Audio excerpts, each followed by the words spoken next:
Pakistan Shanghai ताउन तंजीम की मेजबानी के लिए तैयार। चीन के वजीर आजम कॉन्फ्रेंस से एक रोज पहले कल इस्लामाबाद पहुंचेंगे। सिविल और अस्करी क़यादत से मुलाकातें करेंगे। अहम मंसूबों से मुतालिक तबादले ख्याल करेंगे। रूस का 76 रुकनी वफ्द, चीन का 15 रुकनी और भारत का 4 रुकनी वफ्द इस्लामाबाद पहुंच गया।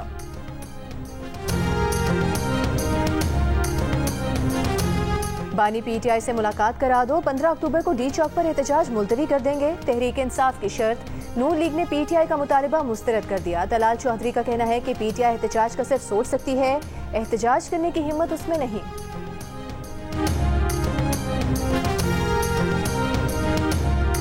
बिलावल भुट्टो जरदारी ने कहा है कि क्रिकेट वर्ल्ड कप को सियासत का आगाज और जनरल फैज और बानी पीटीआई के इनकलाब को सियासत का अरूज समझने वालों के लिए तारीख नागवार है। तारीख गवाह है कि वजीर आजम, जजेस और एस्टेब्लिशमेंट भले बदलती रहे, पीपल्स पार्टी कभी आमरों और जजेस की तरह मनमानी से कानून साजी नहीं करती। आईनी अदालत के कयाम पर बयान देते हुए बिलावल ने कहा कि पीपल्स पार्टी अपनी नस्लों के लिए अहदाफ हासिल करने की कोशिश करती है।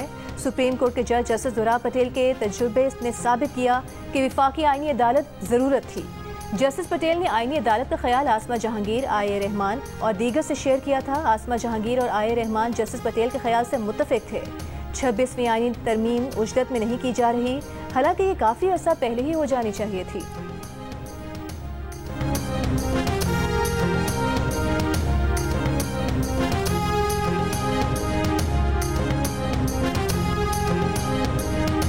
मुजव्वज़ा आईनी तरामीम का मुश्तरका मुसव्वदा तैयार करने के लिए वज़ीर क़ानून की ज़ेर सदारत ज़ेली कमेटी का इजलास में हुकूमती और दीगर जमातों के मुसव्वदों पर गौर। इजलास में नवीद कमर, अनुश रहमान, बैरिस्टर गौहर और कामरान मुर्तज़ा शरीक हुए। कमेटी को तमाम मुसव्वदों के मुश्तरका निकात सामने रखकर हतमी मुसव्वदा तैयार करने का टास्क दिया है। इसमें बाबर आजम होंगे, ना शाहीन आफरीदी, नसीम शाह खेलेंगे, ना सरफराज अहमद। चारों प्लेयर्स आराम करेंगे। पीसीबी सिलेक्शन कमेटी का तजुर्बे की जगह जोश और जज्बा आजमाने का फैसला। 16 रुकनी स्क्वाड का ऐलान कर दिया। नौजवान batter Mohammad Huraira, spinner Mehran Mumtaz, wicket keeper batter Haseebullah और कामरान गुलाम टीम में शामिल। मीर हमजा, मोहम्मद अली, साजिद खान, नुमान अली और जाहिद महमूद भी स्क्वाड का हिस्सा। कप्तान शाह, नायब कप्तान सऊद, रिजवान, अब्दुल्ला और सलमान आगा की जिम्मेदारियां भी बढ़ गईं। बाबर आजम आखिरी 18 टेस्ट इनिंग्स में एक भी 50 न बना सके, जबकि शाहीन आफरीदी आखिरी 20 इनिंग्स में एक बार भी 5 विकेटें हासिल न कर पाए। पाकिस्तान और इंग्लैंड के दरमियान दूसरा टेस्ट मंगल से मुल्तान में शुरू होगा। जियो सुपर सीरीज के तमाम मैचेस बराह रास्त नशर कर रहा है।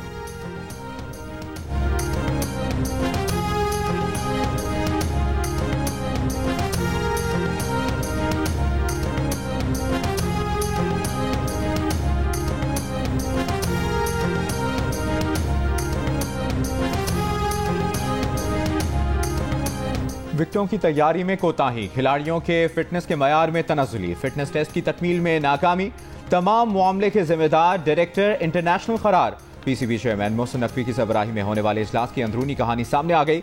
पाकिस्तान में टेस्ट मैचेस के लिए ना तो अच्छी पिचेस तैयार हो सकी, ना खिलाड़ियों की फिटनेस में बेहतरी आई। प्लेयर्स के फिटनेस टेस्ट मुकम्मल करने में भी लापरवाही बरती गई। फहरिस्त वक्त पर तैयार ना होने की वजह से खिलाड़ियों के सेंट्रल कॉन्ट्रैक्ट का भी ऐलान नहीं किया जा सका। इजलास में तोपों का रुख डायरेक्टर इंटरनेशनल उस्मान बाहला की तरफ रहा।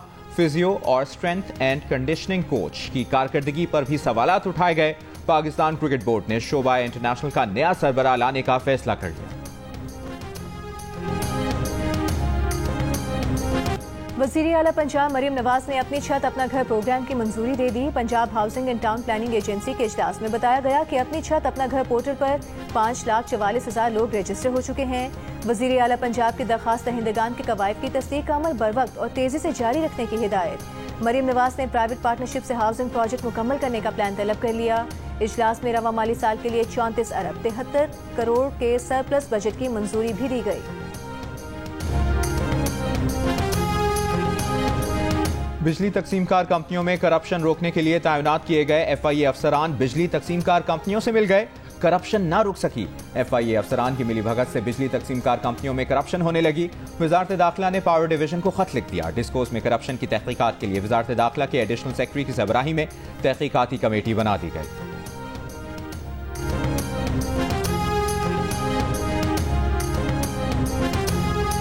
चीनी आईबीपीज पाकिस्तान में सबसे बड़े बैरूनी सरमायाकार हैं। चीन ने पाकिस्तान में सीपे के तहत भारी सरमायाकारी की।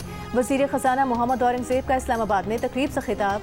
कहा, पाक चीन क़यादत सीपे के दूसरे मरहले पर अमल दरामद के लिए पुरअज़्म है। पॉलिसीज के तसलसल में कमी की वजह से माशी अदम इस्तेहकाम रहा है। हुकूमत की पॉलिसी से ज़र मुबादला ज़खायर में नुमाया इजाफा हुआ है। करेंसी में भी इस्तेहकाम आया। वज़ीर इत्तलात अता तारड़ ने कहा कि पाकिस्तान और चीन के दरमियान दोस्ती नस्ल दर नस्ल मुंतकिल हो रही है। चीन ने हर बुरे वक्त में पाकिस्तान का साथ दिया। सीपेक दोनों ममालिक की कुर्बत और मिसाली दोस्ती का सबूत है कि चीनी वज़ीर आज़म का दौरा और SCO समिट पाकिस्तान के लिए गेम चेंजर साबित होगी।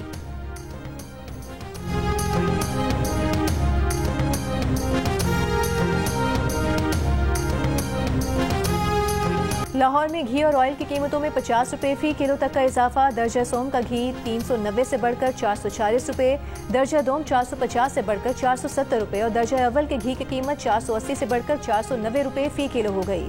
ज़राए का कहना है कि तलब ज्यादा और रसद कम होने से घी की कीमतें बढ़ी हैं। घी मिल्स मालिकान का कहना है कि उन्होंने कीमतें नहीं बढ़ाई। इजाफे की वजह मार्केट का अदम इस्तेहकाम हो सकता है। मुस्लिम लीग नून के वक्त की MQM के रहनुमाओं से इलेक्शन ऑफिस पाकिस्तान हाउस में मुलाकात। मुजवजा आईनी तरमीम और बल्दियाती हुकूमतों को बाइख्तियार बनाने पर बात। मुलाकात के बाद मीडिया से गुफ्तगू में मुस्लिम लीग नून के रहनुमा एहसन इकबाल ने कहा, कोई भी जमहूरियत पसंद आईनी पैकेज से इख्तिलाफ नहीं कर सकता। MQM के तहफ़्फ़ुज़ात को दूर करेंगे। खालिद मकबूल सिद्दीकी ने कहा कि नून लीग के वक्त से आईनी तरमीम, आर्टिकल 140A और MQM के लापता कारकुनों समेत मुख्तलिफ उमूर पर बात हुई।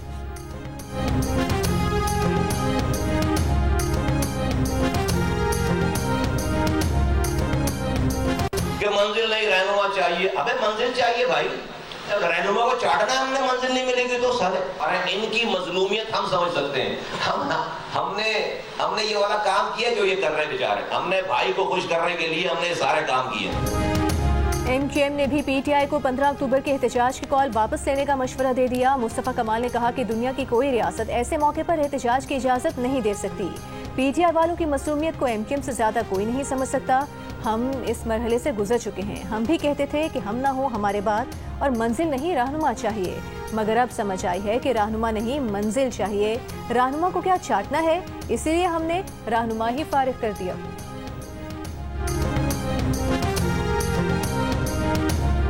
गवर्नर पंजाब सलीम हैदर ने कहा है कि नून लीग और पीपल्स पार्टी का इत्तेहाद मोहब्बत और शौक का नहीं, मजबूरी का है। हुकूमत जो आईनी तरमीम चाहती है वो पीपल्स पार्टी की नहीं है। लाहौर में मीर खलीलुर रहमान मेमोरियल सोसाइटी के तहत मुज़ाकरे के दौरान गवर्नर पंजाब ने सरकारी स्कूलों को पब्लिक प्राइवेट पार्टनरशिप के तहत देने की मुखालिफत कर दी। कहा, सिंध में पब्लिक प्राइवेट पार्टनरशिप के तहत यूनिवर्सिटीज में मामूली फीसें ली जा रही हैं, लेकिन पंजाब में स्कूलों को ठेके पर दिया जाना तशवीशनाक बात है।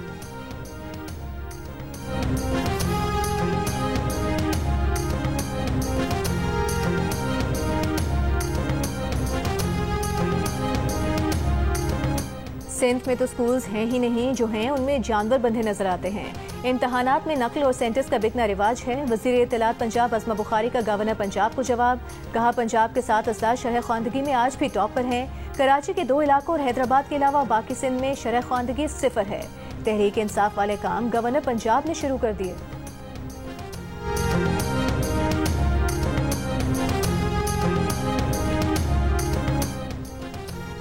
वज़ीर इत्तलात सिंध शर्जील मेमन का कहना है कि बानी PTI और इसराइल का गठजोड़ SCO कॉन्फ्रेंस सबूताज करने के लिए सरगर्दा है।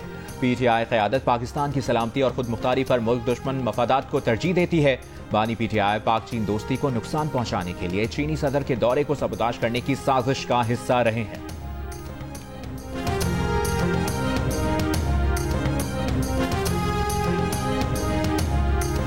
पीपल्स पार्टी के नायब सदर शेरी रहमान से free and fair election network के वफ्द की मुलाकात। पीपल्स पार्टी ने वफाकी आईनी अदालत के मामले पर ड्राफ्ट के हवाले से आगाह किया। फाफिन ने असूली तौर पर पीपल्स पार्टी के साथ आईनी अदालत के क़याम पर इत्तेफाक किया और अपनी तजावीज़ भी पेश की। शेरी रहमान ने कहा कि हम चाहते हैं 26 आईनी तरमीम 18वीं तरमीम की तरह शफाफ और इत्तेफाक राय से हो।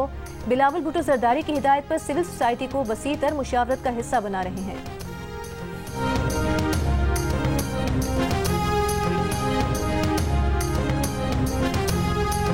मुल्क की मौजूदा सियासी सूरत हाल पर हाफिज नईमुर रहमान का जमात इस्लामी के 46,000 अरकान के मुल्कगीर इजलास से खिताब।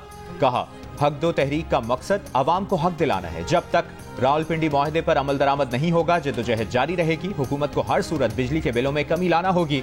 जमात इस्लामी के मुताबिक ऑनलाइन इज्तिमा में कराची, लाहौर, इस्लामाबाद, पेशावर, कोयटा समेत मुल्क भर से 47,000 मर्द कारकुनों और 7,000 खवातीन अराकीन ने शिरकत की।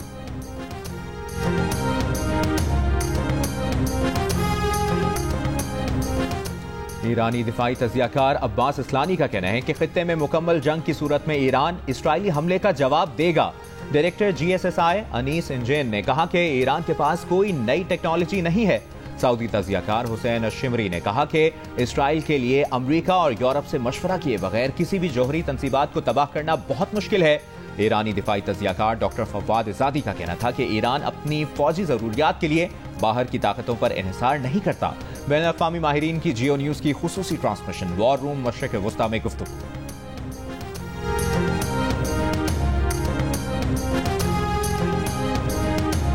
इसराइल और अमेरिका की ईरान पर हमले, मुमकिन जवाबी कार्रवाई रोकने की मुश्तरका तैयारियां। इसराइली मीडिया के मुताबिक ईरानी बैलिस्टिक मिसाइल रोकने के लिए जदीद अमरीकी दिफाई निज़ाम थाट की तनसीब और 3000 अमरीकी फौजी इसराइल में तैनात किए जा रहे हैं। खित्ते में अमरीकी फौज की हिफाजत के लिए इजाफी पेट्रियट बटालियंस की तैनाती का भी इम्कान। मुमकिन इसराइली हमले की खबरों पर ईरान की वार्निंग। ईरानी वज़ीर ख़ारिजा ने कहा कि दिफा के लिए अब हमारी कोई सुर्ख लकीरें नहीं, जंग नहीं, अमन चाहते हैं, लेकिन जंग के लिए भी पूरी तरह तैयार हैं। जनूबी लबनान में हिजबुल्लाह की इसराइली फौज से शदीद झड़पें, 25 इसराइली फौजी जख्मी होने की इतलात।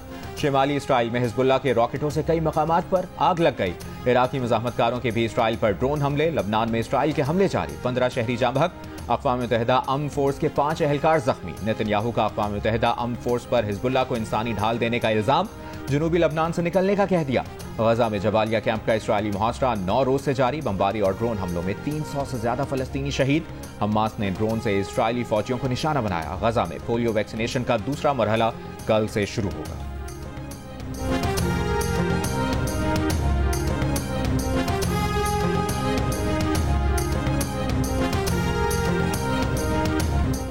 फ्लोरिडा में तूफान से अमवात की तादाद 21 हो गई। फ्लोरिडा में तूफान गुजरने के बावजूद 10 लाख से ज्यादा अफराद बिजली से महरूम हैं। वज़ीर दिफा ख्वाजा आसिफ ने कहा है कैद नवाज शरीफ को बीवी से फोन पर बात करने की इजाजत ना दी गई, वो दुनिया से रुखसत हो गई। PTI ब्लैकमेल कर रही है कि बानी PTI से सियासी मुलाकात के लिए सहूलतकारी चाहिए, वरना SCO कॉन्फ्रेंस को सबूताज किया जाएगा। बानी PTI से मुलाकात के लिए औलाद को लंदन से बुलाया जा रहा हो तो फिर भी बात बनती है।